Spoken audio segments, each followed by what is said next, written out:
Arcadia Queenie had a peep over the right shoulder, and she's going to blow them away. Galaxy Star draws away from them. Pike Magician. Welcome to Racing Rewind. Our panel will review the Prime Metropolitan meeting of the week. They will look for the horses to follow, those to forgive, and possibly those to forget. If you have an opinion, send a text to 0427 789 571. 0427 789 571.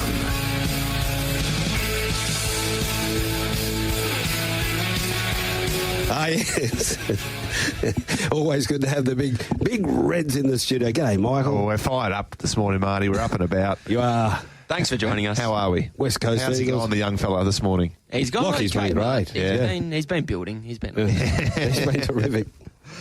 Well, what'd you say, sorry? The West Coast Eagles? Yeah, you'll be all up and about. New coach, show a bit against Brisbane today. Yeah, hopefully show something. Heading out? Got a baby shower, so I'm not able to go. But His life changes for the worst, doesn't it? It's a different... It's a different life I'm living at the moment. Telling me about a baby shower Zoom. They were going to Zoom in from London or so. I said, I'll stop it. The good thing about the baby showers now, though, we had one as well. Baby Qs, they call them these days, with the barbecue, baby Qs, with the with boys and girls, a few beers, Barbie. It's a bit different to the old days with the just the all girls baby shower. So it is a bit of fun. Okay. None of this for us, lot. No, I wouldn't have thought so. Tough day out there at Belmont Park yesterday. Yeah, tragic circumstances, of course, with the feature race, and winners were a little bit difficult to come by as well. But happy that Jared Noski is A-OK, but just really feeling for the Tivatini family and Steph, of course, best horse that she's had, and yeah, just really flat way to end the day. Everybody on course was really flat after that, but so tragic circumstances. But in terms of the other races, no 600 sectional times for one or two races as well, I noticed. It's been happening a bit, hasn't it? A couple of weeks in a row, but I thought it was a little bit difficult to be making ground down the middle part of the track. I think it was... if you were on speed or close to the rail, it seemed to be the place to be. But from the Stipes room, we didn't have a suspension yesterday. Of course, Paul Harvey had to be replaced on his rides after falling on Noah Quintilli in race 2. Jared fell in race 8, had to be replaced in the last race, but only real Stewart's notes when Nero King has to go back to the barriers after unfortunately refusing to jump, and Ponyo has to go back to the trials after a disappointing first up return. Yes, quiet day from the Stipes room, and I completely agree with you, Michael, in regards to the way the track was playing. My 3 follows out of the meeting, and the horses that I'm really keen to be with moving forward are all horses that were back and making their runs down the middle of the track. Okay, we've got a few to get through off the text line. No big bets today. We haven't received that email, so I can't impart that information if I haven't got it. Steve from the text line, this is interesting. Rough day. Oh, hang on. Let's start off his earlier text. Morning, boys. The Casey stable is flying. I didn't know Jake was Neville Parnham's son, but I heard Lochie say that in a post-race interview yesterday. What is his relation to Sean? That was last week. Was that last week? That was last week.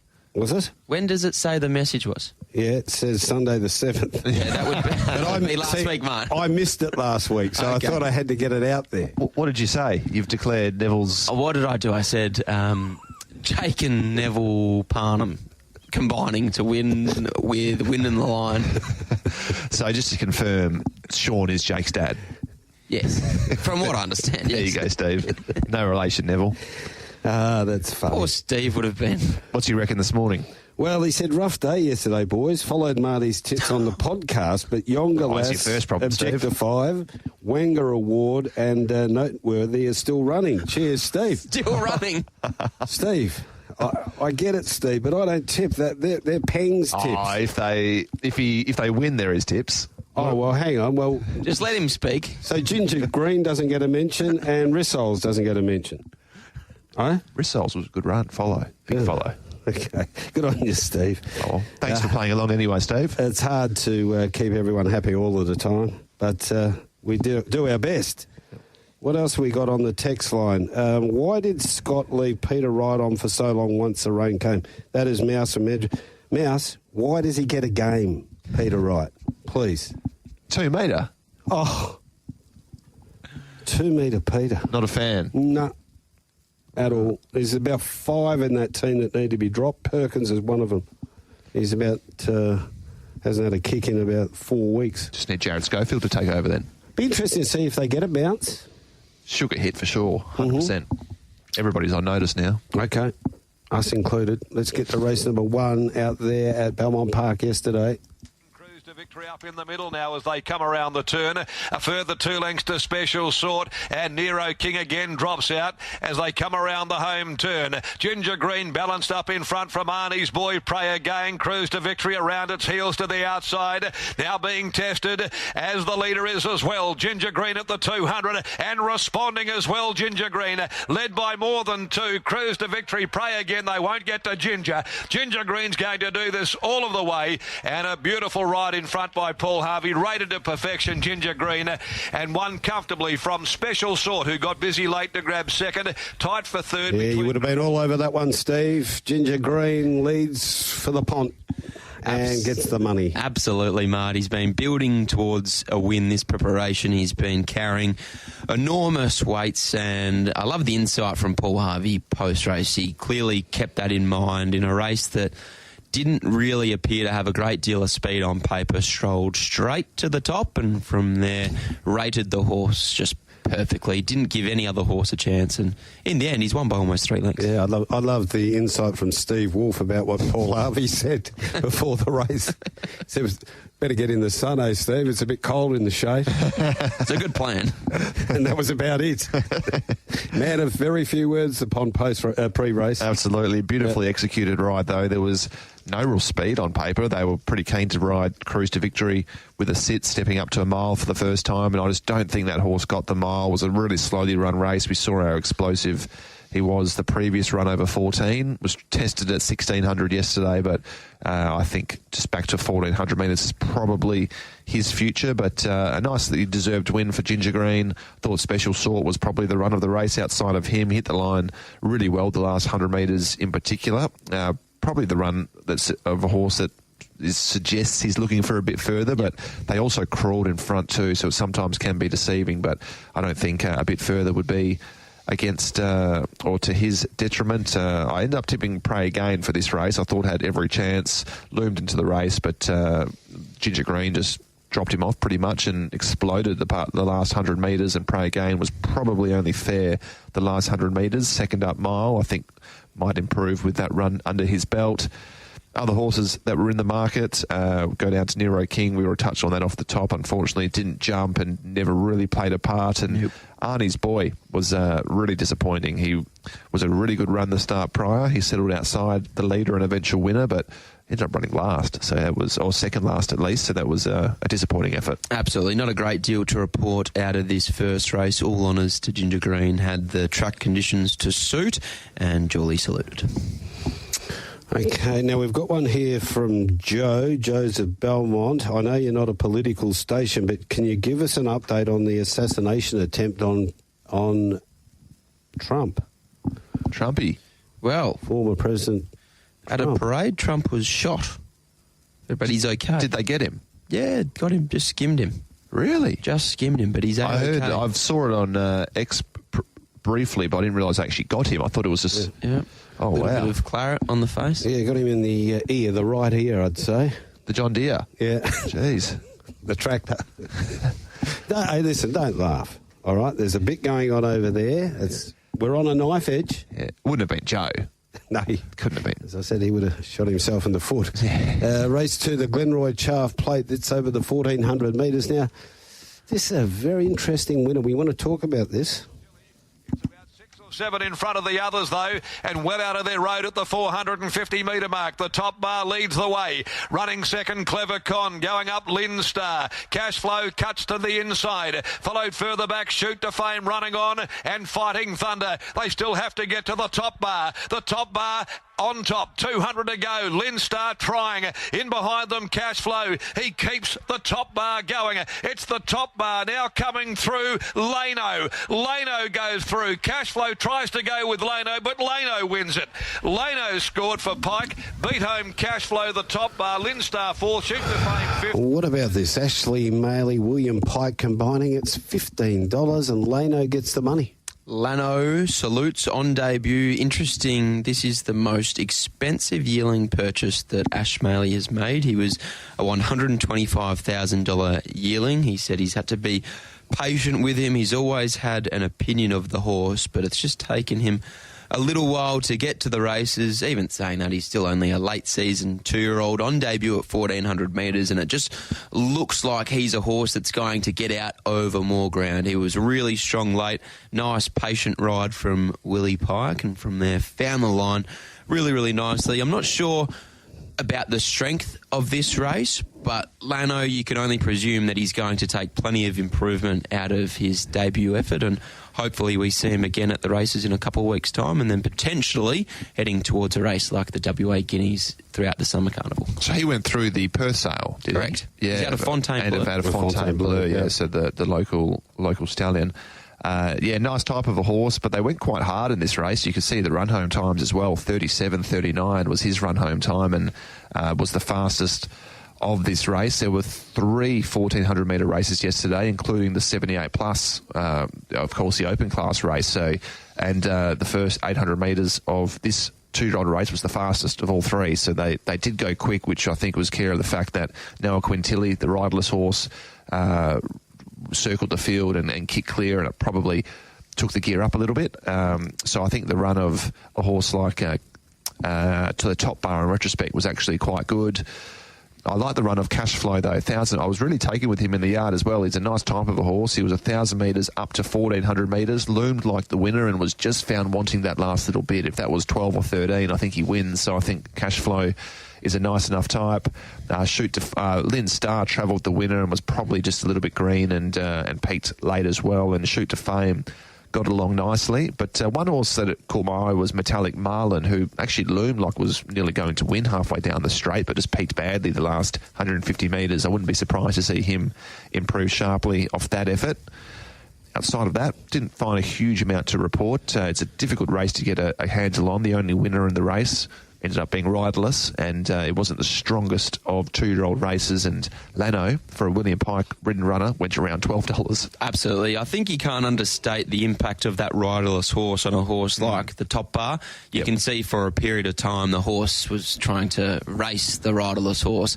I think in the end he was probably deserving of running second potentially, and he's also still a little bit green late, so I wouldn't be dropping off the top bar. I don't think he had everything go his way yesterday, and I still think Adam Durant's dealing with a nice horse. Okay, we heard how the Pont is because he came off all rides following the fall here of Noah Quintilly. Physically fine. Yes. Yeah, I think he was okay. He'll obviously get checked out, but no, he seemed okay, so hopefully he's back in the saddle soon. And by all reports, it's Lano in reference to Lancelin, the pronunciation of the name, not Lano. What do I call it, Lano? No, just I heard Darren say in the call there Lano, and I thought it was Lano personally. I was calling the horse Lano, but apparently it's Lano. So just for okay, Lano. Just a bit of a PSA, public service announcement there, Mark. Beautifully done. Third event, the McMahon Handicap, and this was over the 1,200 metres. Just a bit of press, enjoying a perfect run behind those on the middle of the field. Back on the inside is Inside Success. Drifting away there and now going up Red Tory. Hostile Talk to the outside with Rissoles, Hayfield, Boomer last of all. King Cartel's the leader at the 250 from Son of the Boss. Just a bit of press wobbling around. Here's Rissoles coming down the outskirts. Son of the Boss hits the lead with 100 to go from King Cartel. Rissoles trying, but Son of the Boss is going to stave them off, and Son of the Boss goes home to win it. Son of the Boss beat the filly Rissoles. Over on the inside third, King Cartel from Red Tory. Hostile. Now, we have got a text here. This is a legitimate text. It's from Jenny of Ballas, and she wants to know, is Son of the Boss named after you? No, he's not actually. Right. He's not. So when you say a legitimate text, are you inferring that some texts are not sometimes we legitimate? throw. There's a couple that get tossed up every now and then. Oh, geez, I didn't know about that. No. How long has this been going on for? That's Jenny of Ballast. Nice win, though. No, follow as well, I think, son of a boss. He's, I thought yesterday was the best I've ever seen in parade for a really anxious horse. It's always looked like he's hasn't quite put it together and the penny hasn't quite dropped the way he races on and off the bridle and sort of waits for them when he hits the front. I thought yesterday was his most professional performance in a way. He paraded like a seasoned horse for the first time that I've seen anyway. Found the lead early, didn't appear to be travelling but was crossed and then found the line brilliantly. I thought this was a really stylish win and a horse that we can be following moving forward. Absolutely. I've always had a great deal of time for this horse, but he's just taken a little while to come to hand. Yesterday he was first up, no trial, and the way the race shaped out, I was concerned in running, but as soon as he had a horse to follow in King Cartel, he travelled a little bit better, and then eventually once he shouldered clear, he hit the front quite a long way out, and from all reports, Braden said that he still wants to switch off once he finds the front. So he's a really nice horse in the making, and it wouldn't surprise me to see him stretch out to 1,400 metres this campaign. And provided you can continue to ride him with a sit, I think we've learnt that that's the best way to ride him moving forward. He's going to be a horse that you can certainly keep following. Yeah, that was my next question, actually, because he's led through majority of his career, but his last win was when he... Did he miss the start, sort of? I think it was almost learned something by default when he ended up being forced to take a sit and he burst through and won, and he beat Beccalotti, and Triple J was back in third that day, so it's a nice enough form reference. So obviously pending the race shapes that he'll find, the plan will be to ride him with more of a sit moving forward? I think so. I think case in point was yesterday. He found the front and the field was stacked up. There was only 3 or 4 lengths between a field of 10 or 9, so I actually just don't think he can lead with him. And even last preparation when he was leading over the 1,000, you can just see he's almost waiting for a horse to follow. So I think that's the way to go with him moving forward. Backstory here by Street Boss out of a Schnitzel mare. Yeah, he's actually really well bred. He's bred by the Bagley family, so they sent him to Street Boss. And the next one, who is about to turn 2, he's still a yearling and almost about to get broken in, is a Blue Point. So that's the next one we can look forward to. Steve would have had a little bit each way rissoles, wouldn't he, Marty? I think he would have. Yeah. Would have wanted to hope so. Finished off brilliantly down the middle part of the track. Big follow coming out of Maiden Grade. She's only a lightly framed filly. I'm not too sure how many runs we'll get out of her this preparation, but clearly she's talented enough. King Cartel, I thought, was a really good run. Had to work a little bit early and then ended up crossing Son of the Boss and stuck on really well. 2-run third. Red Tory flashed late fresh, was a nice effort. Just a bit of press. Really interesting runner, though. I thought was given every chance yesterday. 1 out, 1 back. Got into a lovely spot. And I don't know. I definitely think the horse has ability. I'm thinking that either soft tracks aren't ideal for him because he's had 5 starts on a soft for only 1 placing now, or he's better just ridden cold like what we saw earlier in the campaign. He did have to work a little bit to get into that spot. So maybe down in grade, softer or being ridden a little bit more conservatively on top of the ground, we can see the best of him, but he hasn't been far away, but he's just a bit of a tricky horse to get a handle on. He hasn't been far away, but I've been thinking for a few starts now that he's a horse that's probably looking for the paddock. I think that's the issue with racing horses this time of year, especially when they're 3-year-olds, is that you have the temptation and the carrot of the West Speed bonuses. So sometimes you can just extend a horse's campaign that little bit longer than perhaps ideal, and I think we've seen that on display with just a bit of press. I thought Inside Success, whilst getting held up a little bit on straightening, was disappointing when the run opened, and that was reflected in the steward's report, Steve Parnham's comments after the race. Prospector's Pick had to do a lot of work early when caught 3 wide, then eventually got to the breeze, but by then had done a bit too much, but was probably still a touch unders considering dropped out to be beaten 9 lengths. So I think that was a below par run as well. So all in all, keen to be following the first 2 horses here. Son of the Boss is a nice type. These horses are going to be 4-year-olds in a couple of weeks, but he could easily go to what is his rating? He went into yesterday as a 72, so to go into those 72 plus type races and be more than competitive. And Rissoles, well, she can go into a lot of races when she's a 4-year-old. Could go to a graduation, back to a midweek, so clearly a follow there. We'll take a break. Got a few ads to play, but yesterday Favourite numbers paid $21,296, the old favourite numbers. Something. Ticket 1 was account customer, paid $18. Ticket 2, account customer via a mobile ticket spend, 50 cents. Ticket 3, account customer, spent $165. Ticket 4, retail customer, spent $1 to get the 21,000. Ticket 5, retail customer, ticket spend $1 to win $21,296. Now, it sounds very easy, and I get it, and I've played favourite numbers since it was first invented. I think it was back in the late 70s, but I'm stuffed if I know how you do it. You are listening to Racing Rewind on Tab Radio Racing and Sport. Really, it's been run at a sedate pace. 400 left to go, and Alay leads the way from on the outside. Triple J, the third on the rails. Benji's Yongalas being tested as they come to the 250, and Triple J got its head in front of Alay. Yongalas immediately under pressure. Triple J about 3/4 on Alay. It's Triple J with 100 left to go, and Alay coming back, but now Triple J starts to really assert its authority, and Triple J's too good. Triple J beat Alay, who kept coming. Third, Yongalas. Fourth, close, Benji's or Starry Heights. All followers of Street Boss would be happy. Race to race. Triple J, good win here for Oakland Park, and the team there, Pierce Brothers, doing a wonderful job. Absolutely, Triple J. I've always been a big fan of this horse, and I love that he's finally putting it all together. Lovely ride from Brad Parnham. He's 2 from 2 on the horse, and I think there was a defining moment in this race in the first 400 metres where you could see Brad was wary of the fact that this horse was out to 1,400 metres. He didn't want to push the button early. He didn't want to find the front. He just allowed the horse to be where he was. In the end, Alay had to work to find the rail, and Triple J just had that lovely run outside leader, and from there put them away really, really nicely. Alay, he's just a marvel. Too short for him, 1,400 metres, but watch him late and through the line. He fought back hard, but all honours to Triple J. I think the sting out of the ground has helped him throughout this campaign, and at Belmont Park we've seen the best of him as well.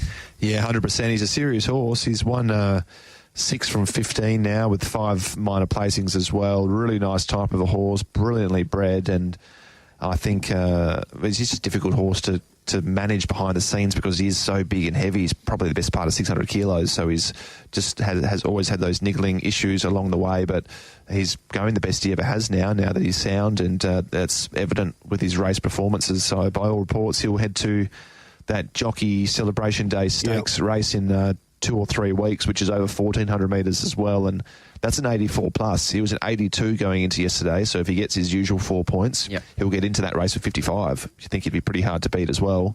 From that point on, I'm not too sure whether coming back for the spring or not, or the autumn. About to ask that. It's a bit of awkward timing, isn't it, in terms of having a break and coming back? For me, as I said, I'm a massive fan of the horse. I still don't think he's shown enough yet to suggest that the Ascot Carnival upcoming this year will be his go. I think the autumn would probably be best off. Kinjara Classic, Bunbury Stakes. I think Grandstand Cup over 1,500, those sort of races. I think they're his races. Those listed level races later next year, they might be his go because I asked you that a fortnight ago, didn't I? And you put him into those races. Did I? Yeah. Can't remember.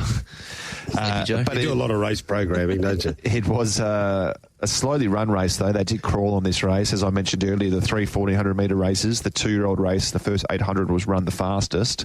This race was a 78 plus and was run the slowest, but I think it may have been the quickest overall. So they zipped home, but still a crawl through the early stages. So it was a difficult race to make up ground in, but he still faced the breeze, settled outside leader, and he ran home in almost the fastest closing sectionals of the race. So it was still a complete performance. Thought Alay, as you said, Lochie, was terrific. Just came again late as well. He's a ripper. He's a follow for me. Up to a mile is going to be suitable. There's that, as I said, the 84 plus race over 14 in a couple of weeks, and that mile race at the start after that has Alay's name written all over it. Thought Yongalas was disappointing. I was keen on her yesterday. I thought she would win this race, to be honest, and she was given every chance and settled on the back of Triple J. Triple J ran a faster last 600 from the outside leader. So, yeah, Yongalas, I think she'd be. There has been talks apparently of a railway stakes. I think she'd be more a Mayor's Classic Well, that emanated off an interview with Grant on Drive one day, and he said 2 or 3 runs this campaign. We think that was after the first up win. It was electric, the first up win, to do what she did over the short course. And then a race like the Railway Stakes is on the radar. But since then, you got to say her next 2 runs, even the second, I thought was a little substandard, but you put that down to maybe second up. Yeah, what's her soft track record? I'll have a quick look, because she won. She won on a soft 6. She won on a soft 6, so you can't blame that. Yeah, personally, I think she's more of a starstruck to a Latrice type, but not to say she doesn't come back and improve again. She's not going poorly by any means, but you'd like to think if she had Triple J's back, she at least runs a quicker sectional, but she didn't. One little theory, could she be better off ridden back? Maybe. That's a good point, actually. One out, one back there yesterday. And remember when she was flying through the grade? She was settling last. She was blowing up social media because of how far back she was getting. Perhaps she couldn't. She's one of those horses you just can't touch early and save up. Then it makes it hard to win a Railway Stakes, doesn't it? From back second half of the field, you want to be really good. No, you make a good point there, Marty. Not often, but 4 Benjis I thought stuck on quite nicely, and Starry Heights was a pretty good run, really. The last 100 metres in particular, I thought was quite encouraging. So I think he looks set for a better campaign than previous.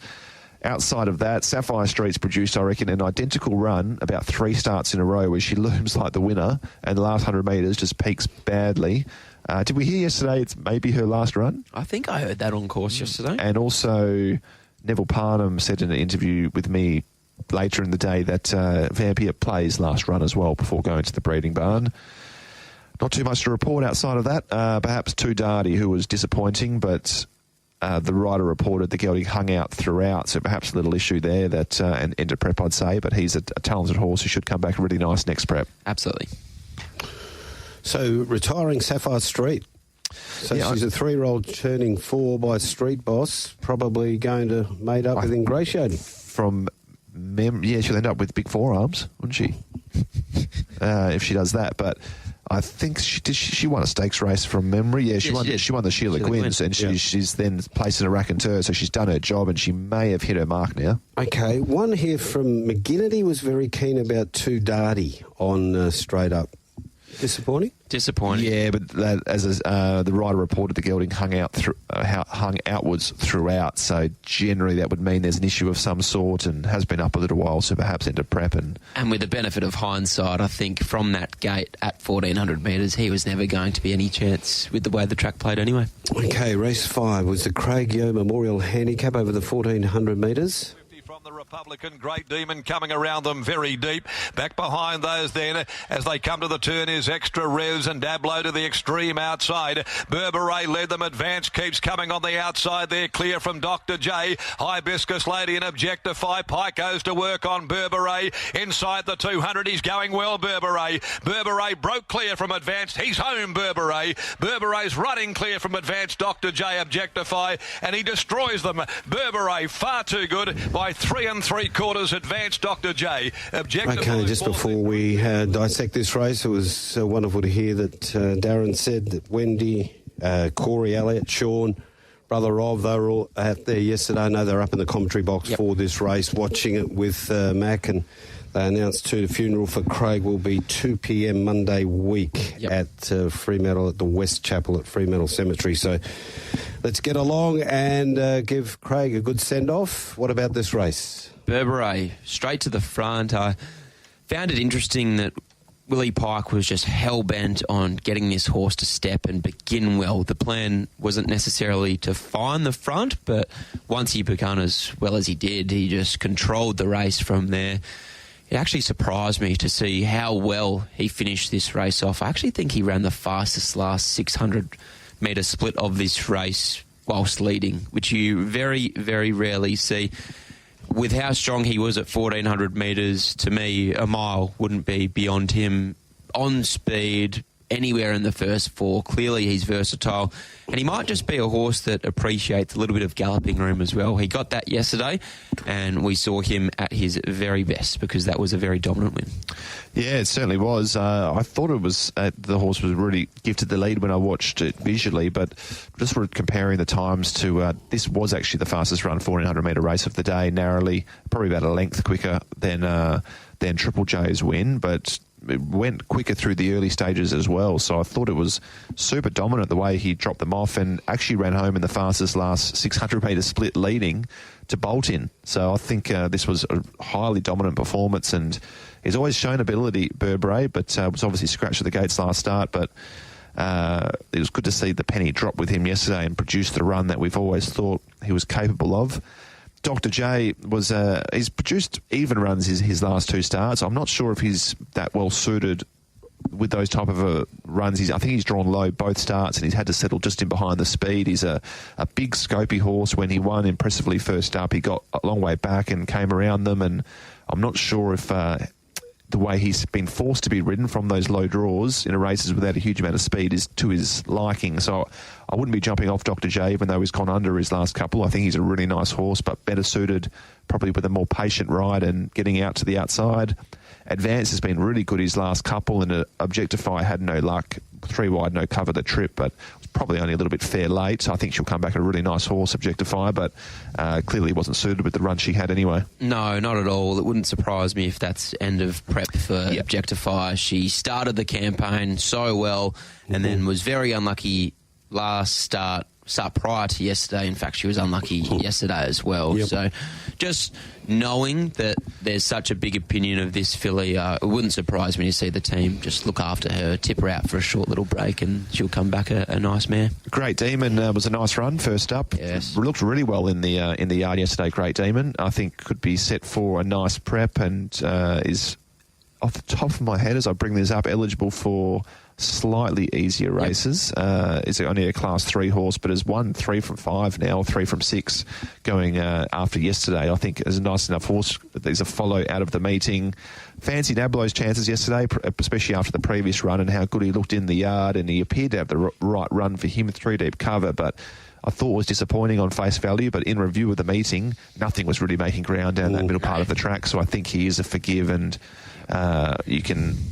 his previous efforts suggest that he's got a win in him at some stage. Absolutely, and at least he's going to go around a big price next start, which will hopefully offset that racing pattern, which can be a little hard to catch. Now, that's a soaring double for Gingerbread Man. Is he still with us? Is out at Yarradale Stud? I think so. Yeah, okay. I'll have a quick look. It's got his 2023 service fee there on BreedNet. So, not to mention 2024, obviously, but he does a good job for 5,500, doesn't he? Gingerbread Man. Go to race number 6, the budget car truck and rattle handicap. It's over the 1,600 metres. Turn for home. Savage One's been there from the outset. Fiore's about to let Falcon Trader go on the outside, though, to try and get square with the leader. They boot 2 in front from Fine Touch and Daiwa. Atlantis Beach under heavy pressure behind them. Playhouse Patron, followed by Sentimental Hero. Falcon Trader takes the lead. Nursed here in front by Fiore. Fine Touch in pursuit. Falcon Trader, though, with a kick. 100 left to go. Falcon Trader dashes away from them. It's home Falcon Trader. Down the outside, coming late. Playhouse Patron, the post comes though for Falcon Trader. Got very tired late, but had enough in hand. Falcon Trader from Playhouse Patron. Fine Touch, Iowa. Gingerbread's much in it for third. Count the Gingerbread Man standing for 5,500. Okay. Win here, Falcon Trader. Tell us about it. Brett Pope and Lucy Fiore. Good training performance, I thought, from Brett Pope. 2,100 back to the mile. The blinkers went on, and it was just a really easy watch. He was $10 into $7 late. Found the line. Wonder why. Oh, don't start. And he found the line well. Just wanted to switch off late, but he had the race shot to bits by then. Really nice win, and he just has a great winning record. He's 8 from 18 now. Yeah, nice horse, isn't he? And he's a Westspeed Platinum horse as well, so he's actually won about 333,000. So he's been a terrific money spinner. A beautiful type of a horse, looked really well yesterday, and back to 1,600 metres. I think that is his sweet spot.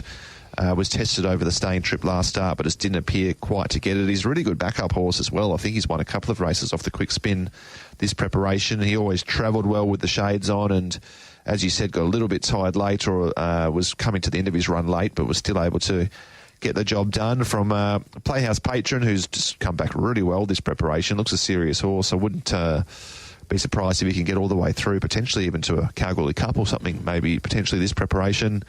He was held up at a different stage as well. Yeah, at one stage in the straight, you could probably mount a case that he would have just about won had he had clear galloping room. Fine touch, battled on well, and Iowa. You heard of that place? Sorry. Was a first-up runner in WA for Simon Miller. Had the run of the race and still stuck on quite well for a $26 pop. Ooh. Absolutely. That was a cheeky run, actually. When you go back and watch his replays from the East Coast, he looks like a really one-pace dour type, and given the fact that he was in the box seat, perhaps didn't have the galloping room that he's shown that he needs in previous races. So up in trip with some galloping room. Clearly he has the early enough speed to be able to find the front over a little bit further. He might be a cheeky one to follow. So what's he doing over here? Still in Derby Syndication's colours? He is. Derby are just expanding into WA. They were active at the yearling sales, but I think they wanted to have a footprint in WA a little sooner. Obviously yearlings take time. They could be waiting for another year or two, but they wanted to get running here in WA, so they've sent this horse across to Simon, and off yesterday's run, I think they'll have some fun with him. By Galileo, he could be a horse that they're trying to get to a race like a Kalgoorlie Cup. Yeah, potentially. Imagine the East Coast ownership heading to Kalgoorlie for the first time for a round. Thought Savage One battled on okay over the mile. His best two runs this preparation have been when he's run second 2 starts ago and 4 starts ago over 1,400, and he's been well beaten over a mile usually, so I think back to 1,400 is his go. Countless Sessions of Wango Award weren't suited by the speed or the pattern of the day, making their runs down the middle part of the track. So unfortunately, Steve did his money there, courtesy of Marty. But outside of that, Atlantis Beach and Tiff Slad, no luck throughout. Delight last of all, up to the turn.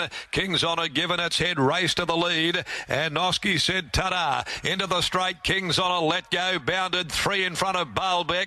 Over on the outside next of all, as they come to the 250, then Salt Lake Shake at the 200 mark. King's Honour stoked up, Baalbeck keeps coming. Salt Lake Shake, Capri Omnia, it's still King's Honour, Baalbeck down the outside, support of Invincible Ruby. They're queuing up, it's hanging on. King's Honour, supportive diving.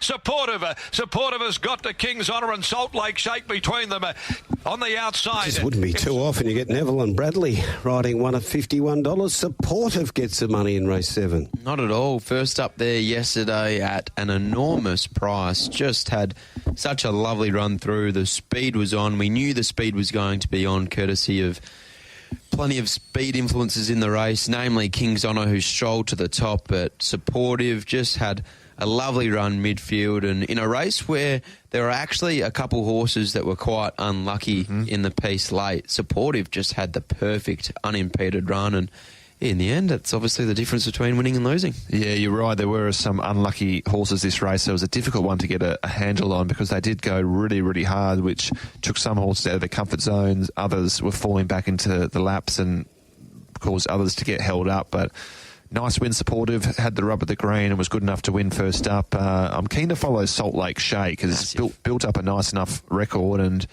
was resuming there yesterday. Had to absorb a strong tempo, but was really strong the last 100 metres. I was quite impressed with, despite that tempo, how strong the horse was over the late stages. King's Honour, by all reports, that's his last run of the prep, but he's had an absolute ripping prep and battled on really well after setting a hot speed. Invincible Ruby flashed late down the less favourable part of the track again. The horses I wanted to touch on, though, was the 5th horse, Dreamers Never Die, held up badly. Probably should have gone really close to winning that race.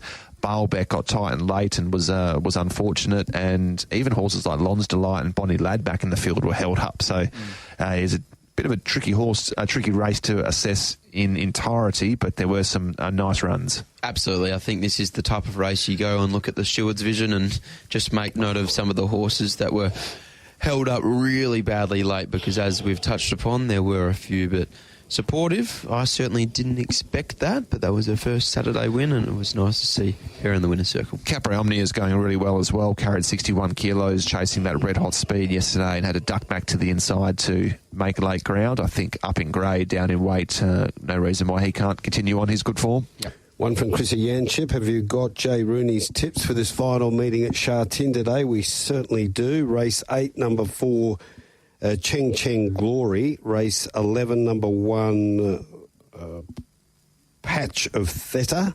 And then race 10, number 6 was his roughie, Bright Inheritance. Have we got Krishane's tips from Cal today? Yeah, we certainly do. Krishane Warren, he's a very popular tipster up there on the goldfields. Never lets us down. Race 1, number 2, Manganui. Race 4, number 5, Duo Mosso. What are you shaking your head for, Lock? And race 5, number 6, Mungo Jerry. And also up at Port Hedland, we are going with Troy Morrissey. Race 1, number 1, Shooting Kontiki.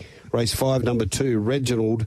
And race 6, number 4, Zadar Rock. I was shaking my head in disbelief because he's been down and out. He's been sick. Marty? No, Krishane. He's just a warrior. Yeah. It's just hard to believe how he got his tips through. Shane the Warrior Warren. Let's go to race number 8, the Beaufine Stakes over the 1,000 metres. By Charlton Eddy as they come down the side. Over on the outside of those as well as Goes Two Walks, who's covering plenty of ground. Bayzid back there in the field. Charlton Eddy followed by Son of a God, Goddess of Giving. But Pooley leads the way. Nero Dio, the danger. Pooley at the 250. Nero Dio cuts the margin down. Goes up, takes Pooley now. Kicks to the lead. It's Nero Dio from Pooley. Oh, he fell. The leader's fallen. Pooley's back in front. Pooley comes away in the most dramatic of finishes in the Beaufine ever, where the leader, the likely winner, Nero Dio, crashed heavily at the 100-metre mark.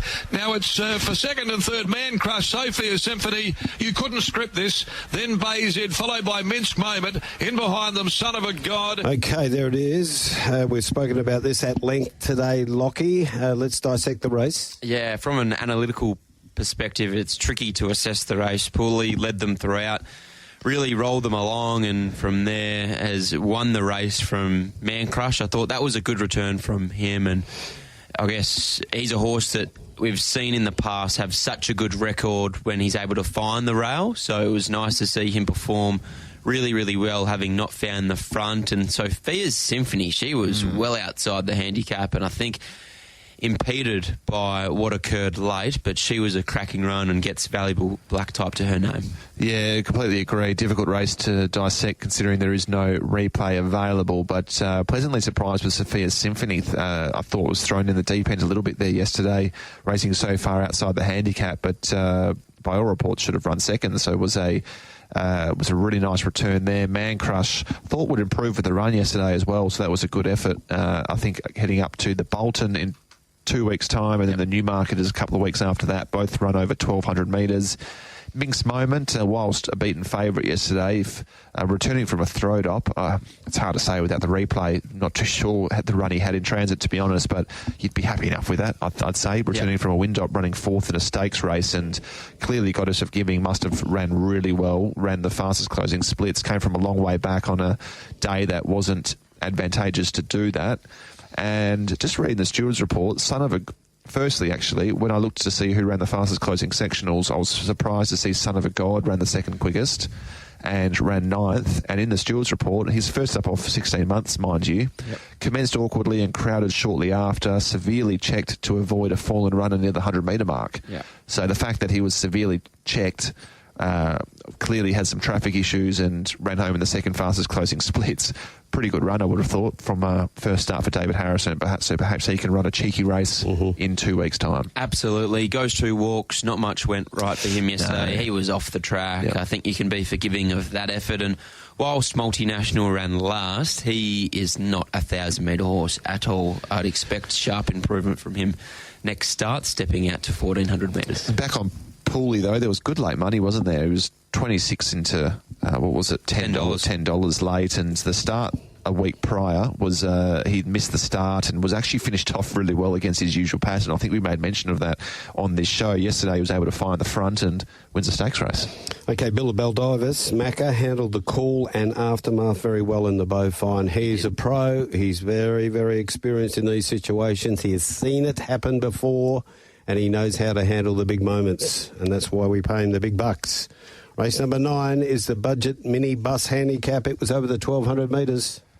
Coming to the turn, and Double Spice had them absolutely gasping behind it at the top of the home straight now. At the 350, it's Double Spice by 2.5 to 3 Ponyo. A similar margin, Boots Like Bruce. Down the outside, Magnum Class, Noteworthy. Vampy at Play is threading away through closer towards the inside with Birds the Word. They've got to Double Spice. Boots Like Bruce. No, Boots Like Bruce dashed up, and then he wanted to switch off. Getting up on the inside, Birds the Word. Duchess of Gossip coming. Boots Like Bruce kicks again. And Boots Like Bruce. Boots Like Bruce. Always an intriguing watch, it has to be said, but he's got the job done, Boots Like Bruce. Did everything but try and win the race from either Duchess of Gossip, Birds the Word, Vampire Play. Oh, he's got more tricks than Brucey Morris. Boots Like Bruce, but he gets the money from Birds the Word, Duchess of Gossip and Vampire Play. Back in 4th, Noteworthy 5th. What a watch this was. Boots Like Bruce. Well back late. He opened $6 and I think he was into 280 late. Wow. He started favourite. He had a lovely run in behind the speed. I was thinking in the run, oh, you're being quite professional here today. You're not laying out. New trick, laid in. How about that? Boots Like Bruce, but still was good enough to win late. Great ride from Alan Kennedy, but the fact that this horse is still doing things wrong and still winning just suggests that it's hard to know what his ceiling is moving forward. Really nice win, really nice ride, and he's just a horse you can keep following throughout this winter period. Yeah, 100%. Serious horse, a lot of natural ability and talent to be able to do what he's doing with how wayward he is. Duchess of Gossip was a cracking run first start for Peter Fernie. I thought the ride was outstanding. Settled rearwards yesterday. Had been settling a little bit closer and previously, and was given a gun ride by Braden Garth, just weaving in and out of traffic in the straight. Momentum wasn't really impeded at all, and I think can be a follow in this grade off of that type of effort. Birds the Word was a pleasant surprise. Won that Westbeat Platinum final last start and nearly won this race. Was ducked through late and was beaten narrowly to finish second, or dead heated for second at least, so shows that he is up to this level. Outside of that, there were a couple of unlucky runners. Vampire Play was tight and late, by all reports, her last run before going to the breeding barn, but perhaps we'll have one more off of that effort, and Colossal back in the field was held up but momentarily and flashed late. What did you make of Noteworthy's effort, Lockie? Found the line well, again. Yep. Her and Angel Undercover, I thought, found the line well. We've harped on about it throughout the review of this meeting that wasn't the place to be. So for mine, I think both of them you can be forgiving and follow them next time. And Kin taking Manganui, or sending Manganui to Kalgoorlie today. First tip in the first. On Racing Rewind, it is time for the boys to look back and determine who are the black bookers, the ones to be on next start, the horses to follow. 3 for me, all horses making their runs down the middle of the track. Rissoles, albeit not sure how much longer her campaign will go for. Great Demon and Angel Undercover. 5 for me today. Oh, yeah, usually a 2 or a 3 man, but the Eagles are up and about now, so I'm hopefully so. We're going big. Salt Lake Shakes in for a good campaign. Son of the Boss is a nice horse. Agree with Rissoles. I think Alay wins a race soon, and Duchess of Gossip wins a race soon too. Thanks, Locke, for coming in today. You've been terrific. And Michael, lay around us to take us through the morning into the afternoon. Thanks to Soph. Have a great day.